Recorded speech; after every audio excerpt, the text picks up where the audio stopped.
bahwasanya Allah Subhanahu wa Ta'ala mewahyukan kepada sebahagian nabi-nabinya, hanya saja aku menjadikan untuk kekasihku. Yang dimaksud dengan kekasihku ini adalah khullah, artinya khalil. Hanya saja aku menjadikan untuk kekasihku orang yang tidak lelah dari mengingatku, berzikir kepadaku. Artinya orang-orang yang dijadikan Allah kekasihnya itu adalah orang-orang yang tidak lelah daripada mengingatku, berzikir kepadaku. Nah, itu jangan diartikan sempit bahwa yang dimaksud dengan berzikir itu adalah orang yang mengucap la ilaha illallah, karena kita kadang mungkin dalam 24 jam mengucap la ilaha illallah itu. Bukan diartikan dengan zikir itu orang-orang yang mengucap istighfar, salawat, atau Allah Allah, atau karena manusia manapun kada akan bisa selama 24 jam hanya itu yang diucapnya, hanya itu yang diingatnya. Tetapi pengertian zikir di sini adalah secara luas, bahwa apabila kita melihat segala sesuatu, apapun sesuatu itu, kita lihat sesuatu itu tidak terlepas daripada Allah Subhanahu wa Ta'ala, maka itu adalah termasuk daripada zikir kepada Allah. Apapun yang kita lihat, apabila kita melihat itu sesuatu kada terlepas daripada Allah, itu adalah zikir. Dan ini bisa mungkin kita lakukan terus-menerus, baik dalam keadaan berdiri, berjalan, berduduk, berbaring, bergaul, berdagang.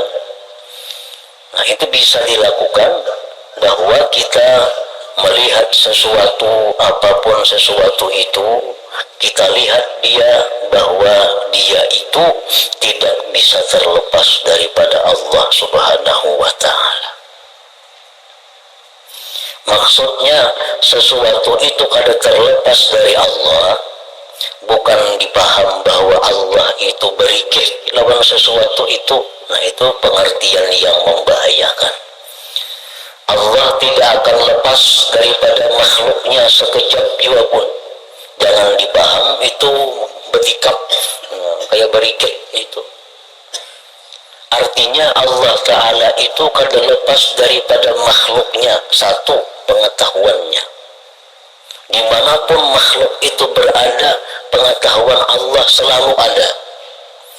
Artinya bahwa Allah itu selalu mengetahui kapanpun, dimanapun keadaan makhluknya. Satu. Nah, jadi bisa kita artikan bahwa Allah itu kada lepas dari makhluk. Nah, yang kada lepasnya apa? Satu, ilmunya. Ilmunya. Innallaha bikulli syai'in muhita. Allah itu dengan tiap-tiap sesuatu itu meliputi. Nah, yang kedua, yang tidak lepas makhluk ini daripada Allah adalah penglihatan Allah. Dimanapun kita berada, apapun yang kita perbuat, di tempat yang manapun, kita kada bisa lepas daripada pandangan Allah. Nah, kada lepas dari pandangan Allah. Nah, jadi bisa kita katakan Allah itu kada lepas dari segala sesuatu. Nah, bisa kita artikan bahwa Allah itu tidak terlepas daripada makhluknya, daripada segi pemeliharaannya. Karena setiap makhluk per detik, per kejap selalu perlu perlindungan Allah, pemeliharaan Allah. Sekejap juga pun makhluk itu lepas lepas daripada pemeliharaan Allah, maka makhluk itu binasa. Nah, jadi dengan ini bisa juga kita sebut bahwa Allah itu kada bisa lepas daripada makhluknya. Nah, jadi ini merupakan inti daripada zikir. Kita berzikir la ilaha illallah, la ilaha illallah berapa kali sehari? Ada yang 1000 mungkin, ada yang 2000, siang malam 1000, ada yang siang 5, malam 5. Nah, itu sebenarnya adalah latihan untuk membiasakan hati agar selalu ingat kepada Allah. Itu fungsinya kita disuruh memperbanyak zikir lafzi. Kita disuruh memperbanyak zikir berapa ribu sehari supaya hati kita ini jadi dengan zikir itu.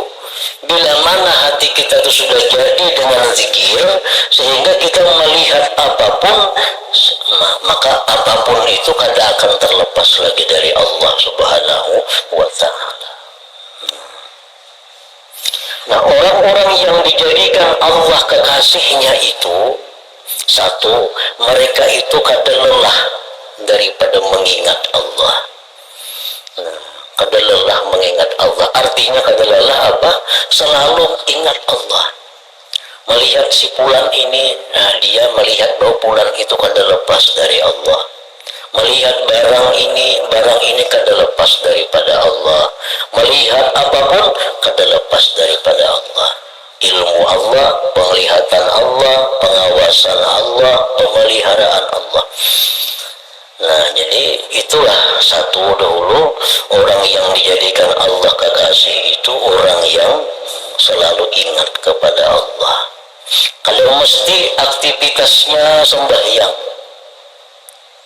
karena kekasih Allah itu banyak yang jadi petani, banyak kekasih Allah itu yang pedagang, ada kekasih Allah itu pejabat, ada kekasih Allah itu ulama, cendekiawan, ada kekasih Allah itu buruh, ada kekasih Allah itu perempuan-perempuan pembantu. Itu kalau jadi masalah pekerjaan mereka. Tetapi intinya kekasih Allah itu apapun pekerjaan yang mereka kerjakan, mereka selalu ingat akan Allah Subhanahu wa ta'ala. Ingatnya itu yang jadi pedoman, bukan pekerjaannya. Berapa banyak orang yang salat sampai hitam dahinya, tapi hatinya lupa kepada Allah. Berapa banyak orang yang kelihatan jadi buruh, tapi hatinya selalu ingat kepada Allah. Ingatnya itu yang dipandang oleh Allah, bukan pekerjaannya, bukan aktivitasnya.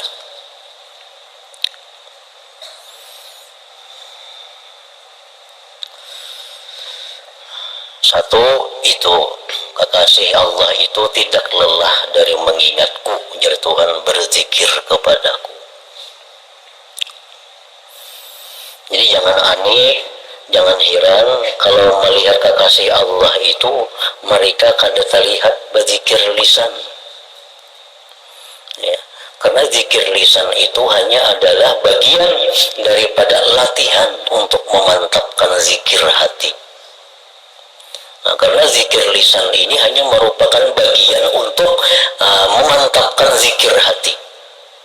Bagi orang-orang yang sudah hatinya sudah kada lupa lagi dengan Allah, mungkin dia meninggalkan zikir lisan itu.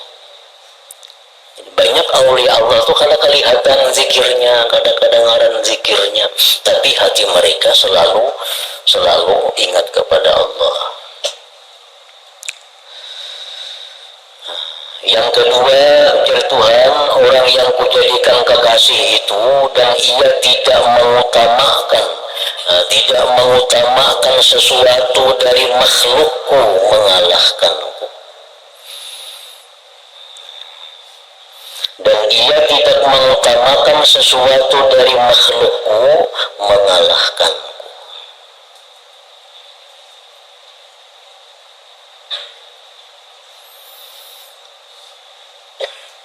Nah, di sini artinya bahwa kekasih Allah itu dia melihat bahwa makhluk itu ia makhluk, tetapi pandangan mereka makhluk itu kada berdaya apa-apa kalau tidak ada berdirinya Allah pada makhluk itu. Nah, itu maksudnya. Sesibuk apapun mereka mengurus makhluk, harta, benda, manusia, makhluk, sesibuk apapun urusan mereka dengan makhluk, kadang melalaikan zikir mereka kepada Allah. Kadang melalaikan. Kenapa? Karena mereka sudah mantap hatinya, apa yang mereka lihat itu kada terpisah dari Allah. Jadi kada kawalalai dengan Allah itu. Apapun yang diurusnya, apapun kesibukannya, kadang mengganggu zikirnya, karena ia sudah melihat sesuatu apapun kada bisa lepas dari Allah. Nah, dan ia tidak mengutamakan sesuatu dari makhlukku mengalahkanku. Nah, jadi itu sudah berbicara kepada bagian ma'rifatullah ngarannya. Orang yang ma'rifat kepada Allah tadi ada dua jalan mereka. Satu, mereka itu ada yang melihat sesuatu kada terlepas dari Allah, yang dia melihat Allah itu ada pada segala sesuatu. Nah, itu kehidupan orang-orang kekasih Allah, kada lepas dari itu. Kadang-kadang mereka melihat sesuatu kada lepas dari Allah, kadang-kadang mereka melihat Allah kiam ada pada tiap sesuatu. Nah, itu ma'rifat. Itu orang yang ma'rifat. Artinya ma'rifat itu adalah menyatukan, mengawinkan antara syariat dan hakikat. Nah, syariat lawan hakikat itu dikawinakan. Siapa yang mengawinakan hakikat lawan syariat itu? Yang mengawinakan siapa? Yang mengawinakan itu ia tarikat. Tarikat itu kita jalani untuk bisa memaduakan antara hakikat dengan syariat.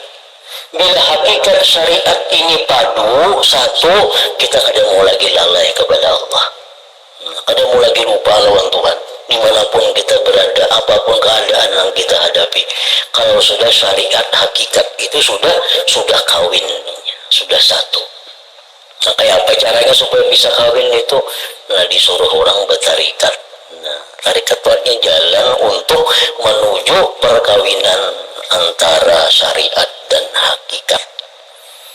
Kalau orang bersyariat saja, ini kada ingat lawan Allah, melihat bulan-bulan, melihat ini mutlak sampai di situ. Itu orang bersyariat saja. Kalau orang berhakikat saja, ini kada ingat lagi lawan sesuatu semuaan dilihatnya Allah, kada kewajiban itu.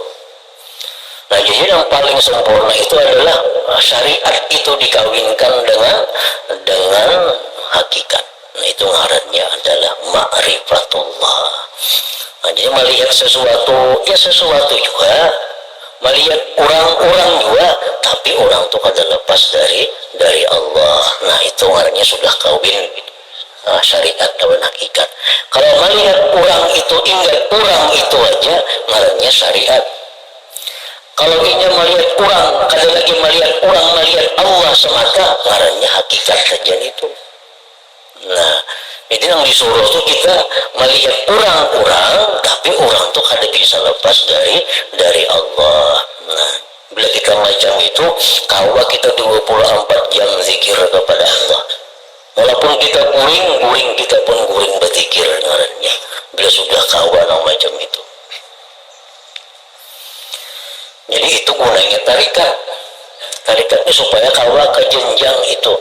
Kan tarikatnya mulai tubat. Dulu tuh tarikat tuh bertubat, kayak nawara, zuhud, sabar, syukur tuh tarikat itu. Ujungnya supaya bisa menyatukan antara hakikat dan syariat tadi. Jangan dibuang, syariat itu kada boleh dibuang. Syariat itu tubuhnya Nabi. Orang meniadakan syariat sama meniadakan Nabi. Nah, hakikat pun kada boleh dibuang. Dibuang hakikat sama meniadakan roh Nabi. Karena kawa Nabi kita hidup, Nabi kita punya jasad dan punya roh.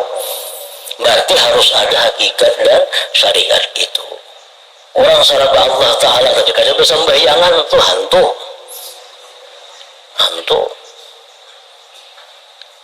Kan bersembayangan, puasa kada, sembahyang kada. Jadinya aku mandang hakikat saja. Ngerti jangan bermakanan juga. Jangan bermakanan lagi, jangan berminuman lagi, jangan berguringan lagi. Ngerti Allah Ta'ala lagi semacam lagi. Nah, jadi itu sesuatu yang kada bujur, sesuatu yang salah. Kalau hanya hakikat yang dikaji. Syariat itu wajib ada. Buktinya apa? Lahirnya Nabi. Itu menunjukkan bukti adanya syariat. Hakikat itu pun ada, buktinya adanya roh Nabi kita.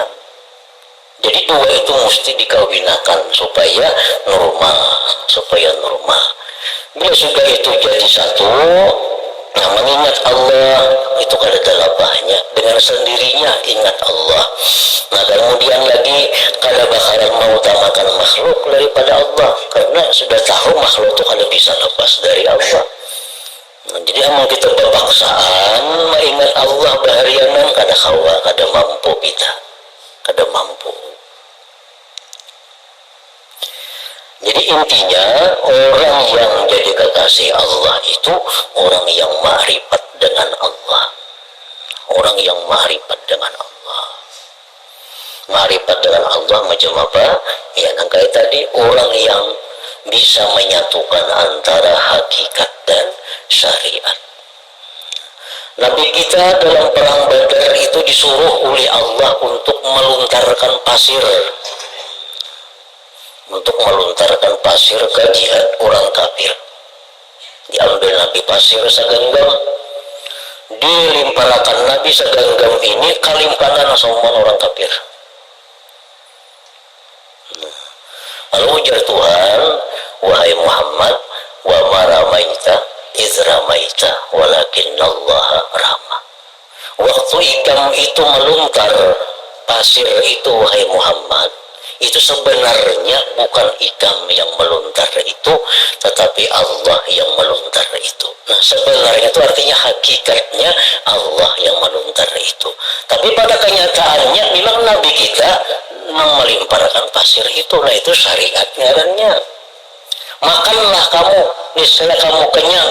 Tapi ingat, sebenarnya yang mengenyangkan itu adalah Allah Subhanahu wa Ta'ala. Tetap kita makan, dibakar nggak ada makan. Makan tetap, cuma ingat akan yang mengenyangkan itu hakikatnya adalah Allah Subhanahu wa Ta'ala. Kalau itu jalan dalam diri kita, kita kada lelah mengingat Allah, kada lelah dan kada susah untuk selalu ingat lawan Allah. Pernah melihat sesuatu, ingat, oh itu kada terlepas dari Allah. Apapun yang kita lihat itu kada bisa lepas dari Allah. Cuma tadi digaris bawahi, buyur-buyur digaris bawahi, arti kata lepas lawan Allah itu bukan menyatu. Nah, bukan menyatu, bukan itu menyatu yang kayak apa, kayak banyu lawan susu, jangan kayak itu memaham. Ini menyirikkan itu, membuat syirik. Artinya Allah Ta'ala itu menyatu dengan kita, kada lepas dengan kita ilmunya. Nah, kada lepas kemana aja kita berjalan, Tuhan tahu aja. Nah, menyatu juga ngarannya tuh, menyatu juga. Nah, kemana aja kita berjalan, Tuhan melihat lawan kita, menyatu juga penglihatannya lawan kita. Jadi jangan diartikan bahwa zat Allah itu bersatu lawan zat kita, bergempir. Nah itu syirik itu. Dan jikalau ia dibakar dengan api, niscaya ia tidak merasakan sakit dengan pembakaran itu. Dan jikalau ia dipotong dengan gergaji, niscaya ia tidak merasakan sakit dengan sentuhan besi itu. Kenapa sebabnya? Maka kada sakit dibakar lawan api itu. Kenapa sebabnya kada sakit maka digergaji itu? Nah, karena mereka tetap melihat bahwa gara-gaji ke api kah, itu kan bisa terlepas daripada Allah Subhanahu wa Ta'ala. Contohnya macam Nabi Ibrahim dibakar dengan api, justru dingin macam salju yang Sidin rasakan. Dingin. Nabi Ibrahim waktu dibakar Namrud dengan api. Siti Masyitah, ini orang perempuan pembantu Fir'aun, tapi makrifat kepada Allah. Begitu dimasukkan dalam kuali dengan air yang mendidih, dicampurkan ke sana Masyitah, kedinginan. Masih dalam keadaan kedinginan, bukan luyuk, bukan lupau kadang. Macam siapa lagi dari sahabat Nabi, Sumayyah. Sumayyah ini perempuan pertama yang syahid dalam Islam. Sumayyah itu ibunya oleh Ammar bin Yasir. Dipaksa oleh orang kafir agar meninggalkan Islam. Nah, Sumayyah tetap kada mau. Mati-matian dia Islam, akhirnya ditumbak oleh orang kafir. Tapi tak kurihing Sumayyah itu, kadang merasakan sakitnya tumbak itu. Kenapa? Karena si jin sudah berada di alam ma'rifat kepada Allah Subhanahu wa Ta'ala. Nah, jadi kekasih Allah itu mereka sudah sampai kepada tahap yang demikian itu. Apalagi sakit gigi makinnya, ada apa-apa itu. Ada kuciak-kuciak apa sakit bantak batis, sakit gigi, sakit batis, sakit apa, karena apa-apanya itu. Ya, jadi lain orang yang ma'rifat lawan Allah itu sakitnya lawan orang sakit biasa lain. Jadi kepala lagi sakit sudah ada sembahyang lagi, meriap dingin awal sudah pukul 7 sampai subuh. Nah, kalau orang ma'rifat lawan Allah ada macam itu.